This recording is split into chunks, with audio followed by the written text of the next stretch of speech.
안녕하셨습니까? 네. 핵심 이론 요약과 단원별 기출문제 정리 같이 진행하고 있습니다. 이제 공인중개사 법령의 오늘 마지막 부분에 해당하는 단원들인데요. 먼저 요약집 64페이지에 보시면 7번째 챕터로 교육 및 보칙이라고 하는 단원 보도록 하겠습니다. 먼저 교육에 관한 부분 정리를 해볼 건데, 공인중개사 법령이 규정하고 있는 이 교육이라고 하는 거 모두 4가지 종류의 교육이 있죠. 그 교육의 명칭들을 나열해 보면 우리가 가장 많이 들어봤었던 교육이 실무교육이라고 하는 교육이 있고요. 그 다음에 연수교육이라고 하는 교육과 직무교육, 그리고 좀 명칭이 길죠. 부동산 거래사고 예방을 위한 교육이라고 하는 교육, 이렇게 4가지의 교육이 있습니다. 교육과 관련해서 항상 이 4가지 교육을 함께 펼치면서 어떤 공통점과 차이점이 있는지 비교 분석하면서 가셔야 될 것인데요. 먼저 이 교육을 누가 실시하는가 하는 문제죠. 이 중에서 실무교육과 연수교육은 예외도 없이 시도지사만 실시권자가 됩니다. 특별시장, 광역시장, 도지사, 특별자치도지사가 실무교육과 연수교육을 실시합니다. 비교할 것은 공인중개사 시험도 시험 시행기관이 시도지사이죠. 그러나 예외적으로 공인중개사 시험은 시험의 수준의 균형 유지를 위해서 필요하다면 국토교통부 장관도 시험을 시행할 수 있는 예외가 있었어요. 그러나 실무교육과 연수교육은 예외도 없이 오직 시도지사만 그 실시권자가 된다는 거죠. 근데 직무교육이라고 하는 교육은 대상을 중개보조원으로 하는 교육이기 때문에 시도지사뿐만 아니라 누구도 등록관청도 직무교육을 실시할 수 있도록 규정을 하고 있다는 거죠. 부동산 거래사고 예방교육을 실시할 수 있는 기관이 가장 폭이 넓은데, 부동산 거래사고 예방교육은 국토교통부 장관이 시행할 수도 있고 시도지사가 시행할 수도 있고 등록관청이 시행할 수도 있답니다. 그러면 4가지 교육을 펼쳐놓고 봤을 때 모든 교육을 다 시행할 수 있는 기관은 오직 어디뿐이다? 시도지사뿐이다 라는 걸 알 수가 있고요. 등록관청은 직무교육과 부동산 거래사고 예방교육을 할 수는 있지만 실무 연수교육 실시할 수 없고요. 국토교통부 장관이 시행할 수 있는 유일한 교육은 오직 무엇뿐이다? 부동산 거래사고 예방교육뿐이라고 하는 겁니다. 단 국토교통부 장관은 이들이 실시하는 실무, 연수, 직무교육의 전국적 균형 유지를 위해서 필요하다면 교육의 지침은 마련해서 시행할 수 있지만 교육 시행 자체는 국토부 장관은 부동산 거래사고 예방교육만 시행할 수 있죠. 자, 그럼 이번에는 이러한 자들이 시행하는 저 교육을 누가 받게 되는가 하는 문제인데요. 먼저 실무교육은 누가 받는 교육이죠? 실무교육을 받는 자. 개업공인중개사가 되려고 하는 등록 신청인이 등록의 기준을 갖추기 위해서 받는 교육이 실무교육인데, 공인중개사가 공인중개사인 개업공인중개사가 되고자 한다면 그 공인중개사 자신이 실무교육을 받았어야 하고요. 법인이 법인인 개업공인중개사가 되고자 할 때는 법인의 누구? 대표자를 포함한 임사원, 전원이 실무교육을 수료했어야 한다는 거죠. 그 외에 실무교육 수료 대상자로서 분사무소의 책임자가 되고자 하는 자 실무교육을 받아야 하고, 고용인 중에서 소속 공인중개사가 실무교육을 받아야 하는데, 이들은 각각 등록신청일, 분사무소 설치신고일, 소속 공인중개사 고용신고일 전 얼마? 1년 이내에 시행한 실무교육을 수료해야 된다. 시간은 28시간 이상 32시간 이내 범위 내에서 실무교육을 수료해야 된다. 그런데 실무교육 받지 않고 등록 신청할 수 있는 자가 있다고 했죠. 누구요? 아니고 실무교육 받지 않고 등록 신청할 수 있는 자. 개업공인중개사였었는데 폐업 후 1년 이내에 재등록을 신청하거나 소속공인중개사가 고용관계 종료 신고 후 1년 이내에 등록 신청 들어오거나 다시 고용신고 들어올 때 실무교육은 약발이 1년밖에 안 간다고 했죠. 그 1년은 간다는 거거든요. 그래서 1년 이내에 재등록하거나 고용신고할 때는 실무교육 받지 않아도 되는 예외가 인정되게 된다는 것입니다.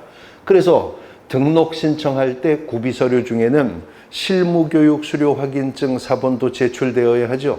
근데 그걸 안 내도 되는 경우가 또 있었는데요. 실무교육 업무를 위탁받은 기관이나 단체가 실무교육 수료 사실을 등록관청이 전자적으로 확인할 수 있도록 조치해 두었다면 등록 신청인이 실무교육 수료증 사본을 안 내도 되는 예외는 또 인정되는 거 기억하고 계셔야 됩니다. 이들이 실무교육을 받았다면 실무교육을 받은 자들은 이제 정기적으로 연수교육이라고 하는 걸 받아야 되죠. 연수교육은 실무교육 또는 연수교육을 받은 후 그 간격은 2년마다요. 2년마다 실무교육을 받은 자는 이제 연수교육을 받아야 된다. 그래서 시도지사는요, 연수교육 대상자에게 연수교육 사실을 통지해 줘야 되는데 그 2년이 되기 얼마? 2개월 전까지죠. 2년이 되기 2개월 전까지 연수교육 일시, 장소 내용을 통지해 줘야 됩니다. 이 2년마다 받았어야 할 연수교육을 받지 않으면 어떻게 되죠? 500만 원 이하의 과태료 처분의 대상이 되는 겁니다. 고용인 중에서 실무교육과 연수교육을 받아야 할 고용인은 오직 소속 공인중개사뿐이죠. 그래서 공인중개사법이 중개보조원을 대상으로 만든 교육이 바로 직무교육이라고 하는 것이고요. 직무교육이라고 하는 것은 중개보조원을 대상으로 하는 것이기 때문에 시도지사뿐만이 아니라 등록관청도 직무교육을 실시할 수 있도록 합니다. 실무교육이 시간이 28시간, 32시간이었었죠. 근데 연수교육 시간은 12시간 이상 16시간 이내에서 시행합니다. 근데 중개보조원을 대상으로 하는 교육이기 때문에 직무교육은 시간이 서너 시간이라고 했죠. 3시간 이상 4시간 이내에서 중개보조원이 직무교육 받되 직무교육 받아야 할 시점은 똑같습니다. 고용신고일 전 1년 이내에 받아야 돼요. 그러나 중개보조원은 직무교육 한번 받으면 되지 실무교육이나 연수교육을 받을 의무는 발생하지 않는다는 거죠. 부동산 거래사고 예방교육은요, 국토부 장관, 시도지사, 등록관청이 개업공인중개사 등을 대상으로 하는 교육이랍니다. 우리 공인중개사법 조문 속에서 개업공인중개사 등이라고 하면 소속공인중개사, 중개보조원, 법인의 임사원까지도 모두 포함되는 개념이죠.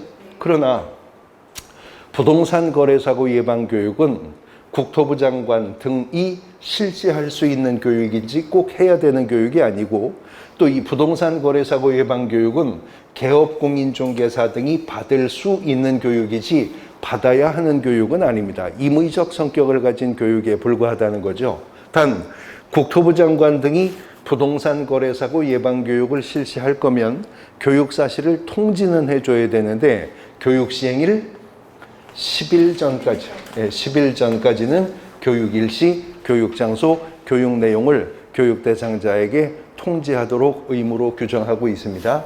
그래서 비교해야 될 것은 또 연수교육 통지는 2년이 되기 2개월 전까지 통지고요. 부동산 거래사고 예방교육은 교육 시행일 10일 전까지 통지한다는 거 지문 속에서 뒤바뀔 수 있기 때문에 또 유의를 하셔야 될 부분이라는 거죠. 교육이었었고요. 이제 공인중개사 법령에 보칙이라고 하는 규정이 있다고 했는데 보칙이라고 하는 말은 그 뜻 그대로 보충규칙이라고 하는 의미를 갖는다고 했어요. 그리고 공인중개사법 보충규칙에서 다루는 내용은 3가지인데 첫 번째는 업무 위탁에 관한 규정, 두 번째는 신고 포상금 제도에 관한 규정, 그리고 마지막으로는 수수료, 행정수수료 납부 의무에 관한 규정, 이 3가지가 공인중개사법 보칙편에서 다루어지는 내용이라는 겁니다. 먼저 업무 위탁은 국토교통부 장관, 시도지사, 등록관청이 그 소관 업무를 대통령령이 정하는 기관 등에 위탁할 수 있도록 근거 규정을 두고 있는데 실제 공인중개사법상 위탁할 수 있는 업무가 지금 두 가지가 있죠. 첫 번째 우리가 2장 두 번째 챕터에서 봤었는데 공인중개사 시험을 시행하는 업무가 위탁될 수가 있었습니다. 그 다음에 또 하나 위탁할 수 있는 업무가 바로 지금 직전에 공부했었던 교육 업무요. 실무교육, 직무교육, 연수교육, 교육 업무도 위탁될 수가 있답니다. 그런데 공인중개사 시험 시행 업무를 위탁받을 수 있는 기관은 둘 있다고 했었죠. 먼저 공기업 준정부기관이 공인중개사 시험 시행 업무를 위탁받을 수가 있고요. 아직 실제로는 한 번도 위탁을 받은 적은 없지만 규정상 위탁받을 수 있는 곳이 바로 이제 다음 이어지는 우리가 시간에 공부하게 될 공인중개사협회입니다. 공인중개사협회가 공인중개사 시험 시행 업무를 위탁받을 수가 있답니다. 한편 실무교육이라고 하는 업무도 위탁될 수 있는데요. 실무교육 업무를 위탁받을 수 있는 기관 중에는 앞서 공인중개사 시험 시행 업무를 위탁받을 수 있는 두 기관이 포함이 되어서 여기에 하나가 추가가 된다는 거죠. 부동산 관련학과요. 부동산 관련학과가 개설된 고등교육법 규정에 의해서 설립된 전문대학을 포함한 대학입니다. 대학은 교육기관이죠.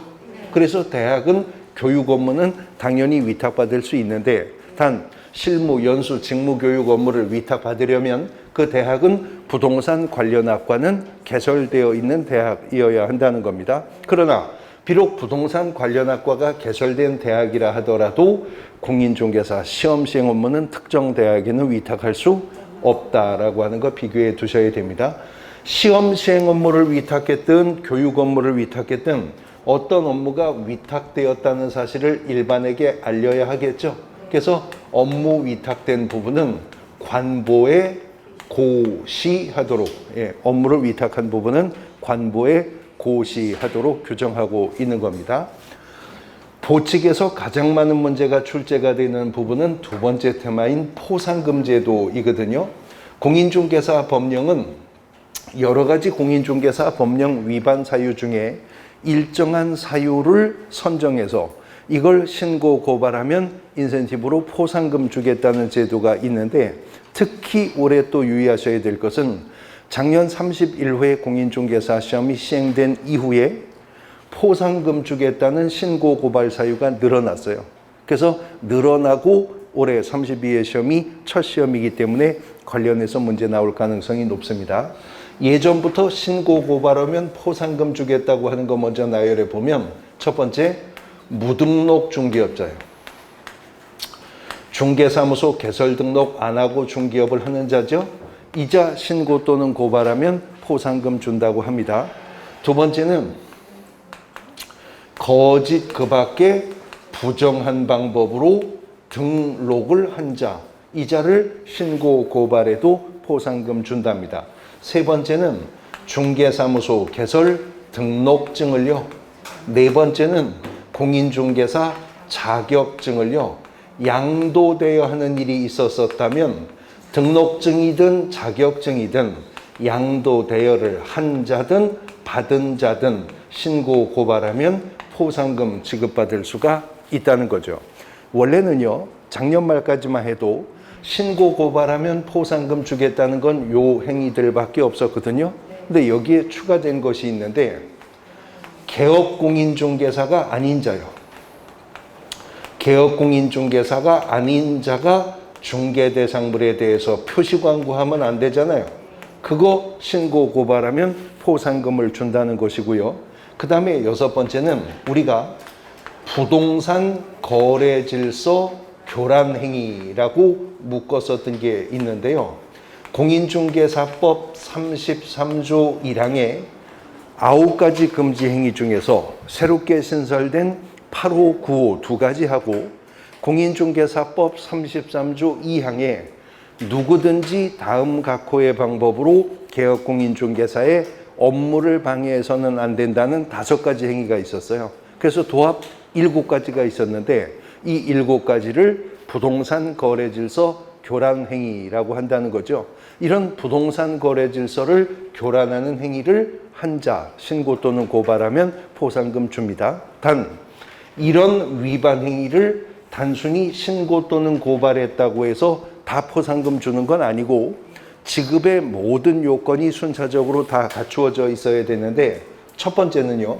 이런 위반 행위에 대해서 신고 또는 고발을 할 때는 뒷북침은 안 준다 그랬죠.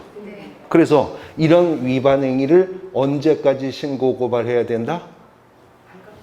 예, 행정기관에 의해서 발각되기 전에 신고 또는 고발을 해야 되는데 신고 또는 고발은요.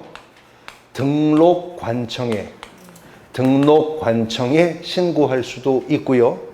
검찰이나 경찰과 같은 수사기관에 고발할 수도 있는 것이죠. 또 부동산 거래질서 교란 행위도 신고 고발의 대상이 되었으니까 부동산 거래질서 교란 행위 신고센터 있었죠. 그 신고센터에도 신고할 수 있도록 하고 있습니다. 발각되기 전에 신고 고발했어야 된다. 다시 말해서 뒷북치면 안 준다 그 말이잖아요. 근데 두 번째는 뒷북 쳐도 안 주지만 헛짚어도 안 준다 그랬어요. 그래서 신고 고발한 사건에 대해서 이제 담당 검사가 어찌해야 됩니까? 공소 제기를 했거나 아니면 공소 제기 안 했다 하더라도 최소한 기소 유예 처분은 내렸어야 됩니다. 그러면 이러한 담당 검사 수사기관의 처분 내용을 조회한 등록관청이 이제 포상금 지급을 결정하는 거죠. 포상금 지급을 결정했다면 지급 결정했으니 지급해야 되겠죠. 지급을 하는데 포상금은 언제까지 준다고요? 지급 결정일로부터 1개월 이내에 포상금을 지급을 하는데 얼마를 줘요? 50만 원을 줍니까? 50만 원 이내에서 줍니까? 50만 원을 줍니다. 공인중개사법상 포상금은 늘 확정금액 50만 원을 주는데 건당 50, 두당 50. 건당 50입니다. 한 건당 50만 원의 포상금을 지급합니다. 누가 주는데요? 등록관청이 줘요. 그럼 이 50만 원은 어디서 마련하는 거예요? 등록관청이 주는 거니까 당해 시군구 지방자치단체 예산 편성을 통해서 지원 확보해야죠. 그런데 시군구마다 재정 자립도에 현격한 차이가 있을 수 있으니 그 포상금 50만 원 중에 일부 금액은 국고가 보조해 줄 수 있다는 거죠. 국고가 보조할 수 있는 범위는 100분의 50 범위 내에서 국고가 보조할 수 있다. 포상금은 무조건 50만 원 나가는 거예요. 근데 50만 원 중 국고가 보조할 수 있는 금액은 얼마까지? 25만 원까지는 국고가 보조할 수 있다. 50% 범위 내에서 국고가 보조될 수 있다고 하니까 그러면 50% 범위 내에서 이 말 어디서 우리가 들어봤는데요? 여기 말고도 50% 범위 내에서 어디서 들어봤죠?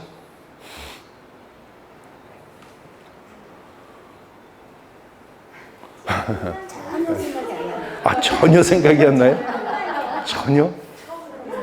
처음 들어봐요? 처음 들어봐요? 네. 제가 지난주에 말했지만 이렇게 불쑥불쑥 질문 던지면서 제가 큰 기대 안 한다 그랬어요. 기대가 없으니 실망도 없죠.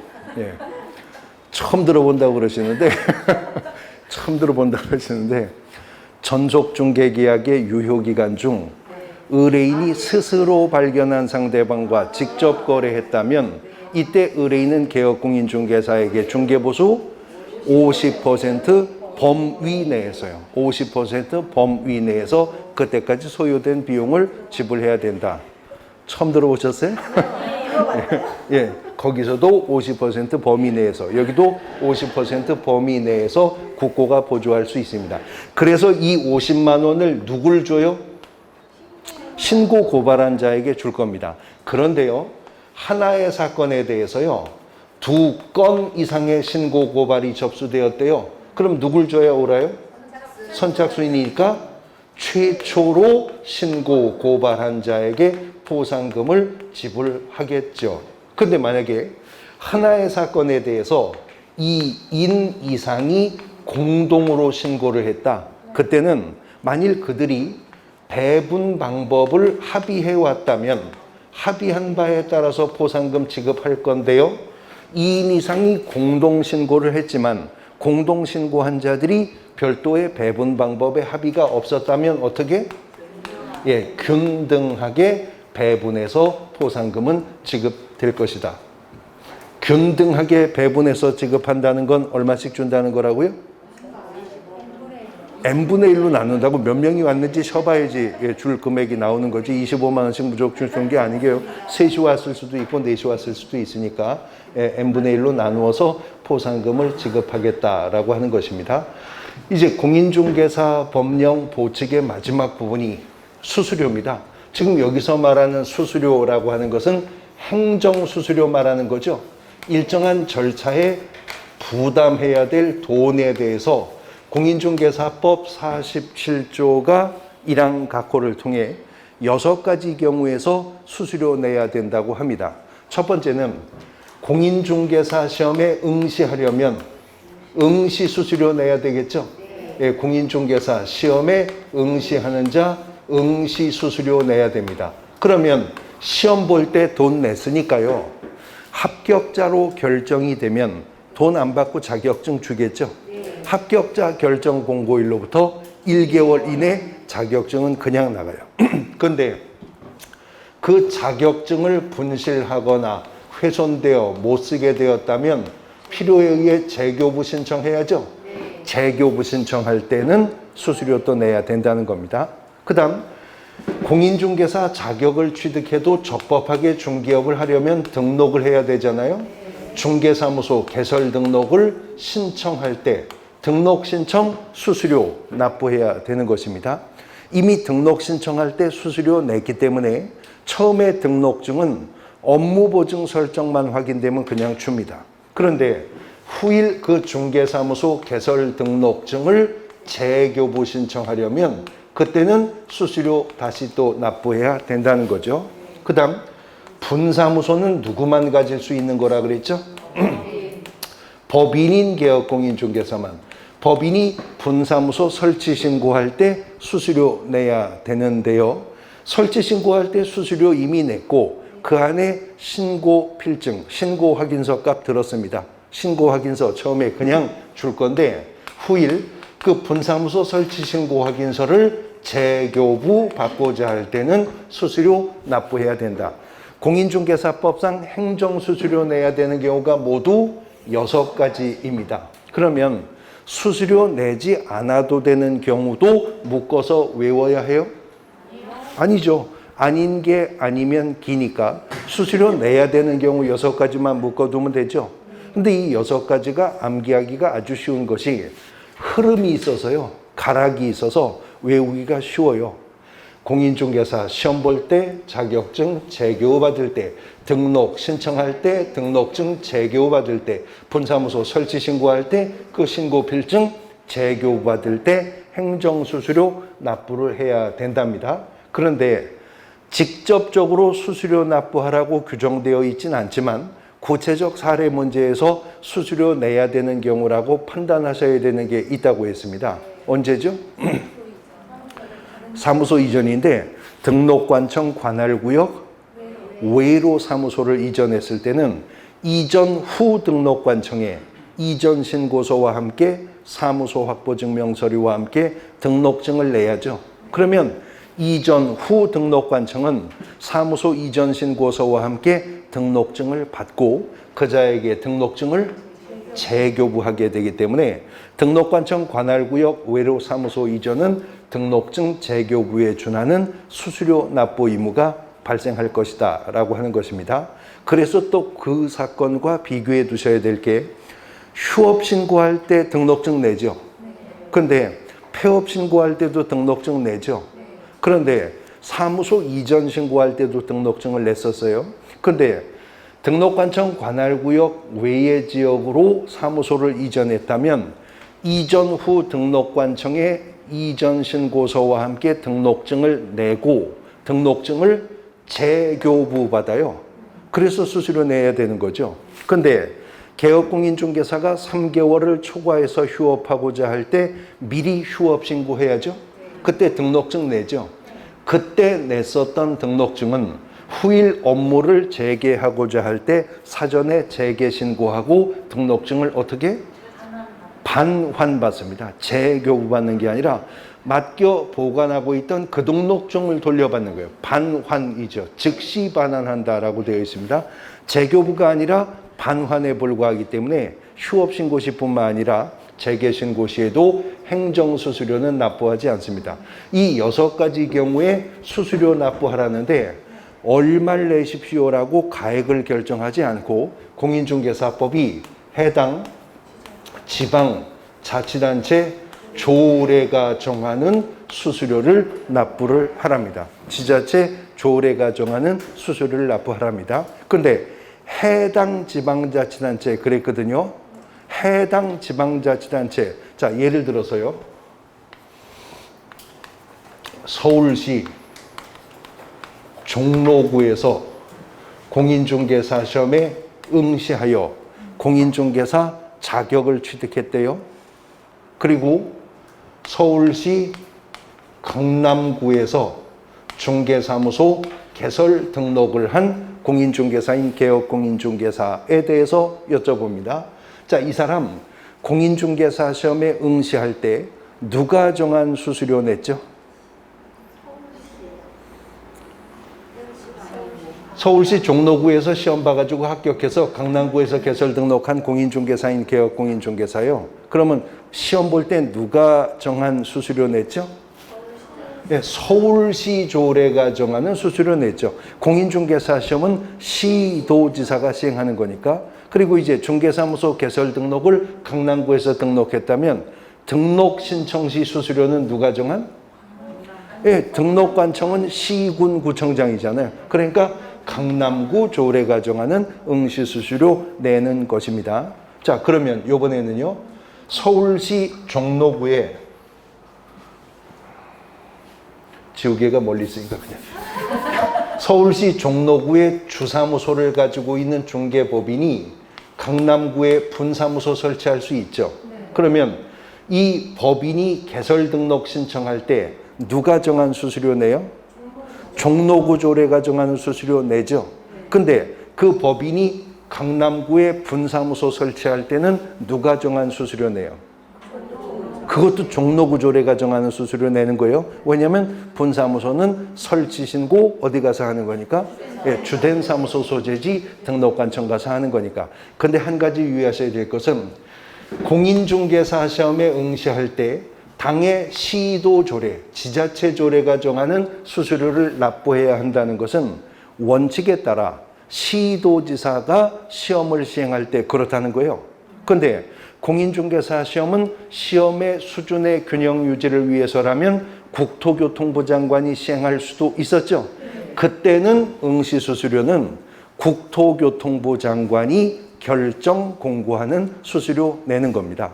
그런데요, 실제로 공인중개사 시험은 업무가 위탁된다면서요? 업무가 위탁되었을 때 응시 수수료는 위탁을 받은 자가 위탁을 한 자의 승인을 얻어서 결정 공고하는 수수료를 납부한다는 거죠. 세 가지입니다. 다시 원칙 규정에 따라 시도지사가 시험을 시행한다면 응시 수수료는 누가 정한다? 시도 조례가 정해요. 예외 규정에 따라 국토부 장관이 시험을 시행한다면 응시 수수료는 국토부 장관이 결정 공고할 겁니다. 근데 실제로는 시험 시행 업무 위탁되잖아요. 그때는 응시 수수료는 위탁을 받은 자가 위탁을 한 자의 승인을 얻어서 결정 공고하는 수수료 납부토록 하고 있다는 겁니다. 자, 교육과 보칙에 관한 핵심 이론들을 정리해 보셨는데